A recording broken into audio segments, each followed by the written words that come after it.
Have you been here before? It's a most unusual place. I'm prepared for anything.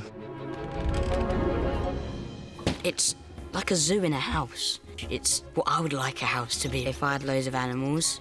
A lot of what we did was literally just trying to set up all these environments to house this motley crew of creatures. King's pawn to e4. It's not often that you're doing a living room set where you're saying, all right, now, wouldn't we have to make room for a polar bear to get in here? Where can the giraffe put her head in the window? And what's a comfortable place for a silverback gorilla to sleep?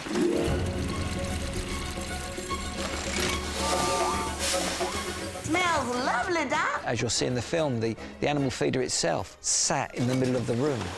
Something that was a very, very tiny line in the script of how the animals eat, and we developed this whole idea of mechanising it.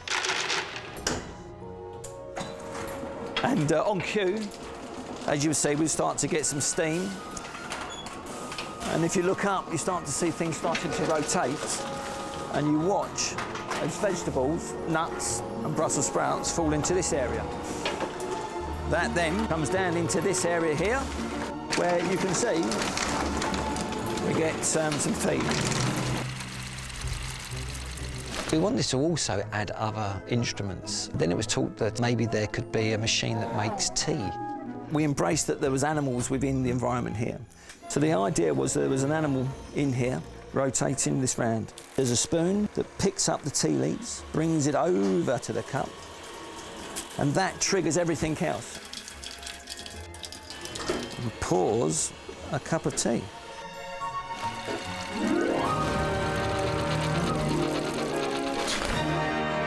The animals have got to move around. Part of them moving around is that they have this route above. As you can see, there's a train here. And you can see in the bookshelves, you can see lots of ladders and steps. And that's where we say that they live. Kind of the classic thing of being on a roller coaster. So they'll put their arms in the air and they go down the big slope, and it's kind of fun thing that the mice do every night when they're going to have something to eat. How do they get up there? How do we move them around? Part of that way is to create a lift. And we've built 2 lifts. It's just perfect. There's a train track for the mice. How cool is that? There's elevators for the mice. Hey, Doc, save some for us this time. We got a code red. Code red. Code red, everybody. The doctor is back.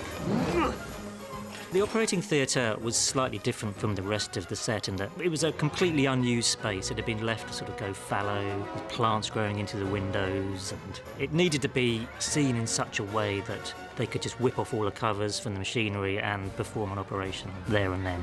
Don't worry, we got you, pal. This is the operating theatre, as you can see. This one here is the magnifying glass.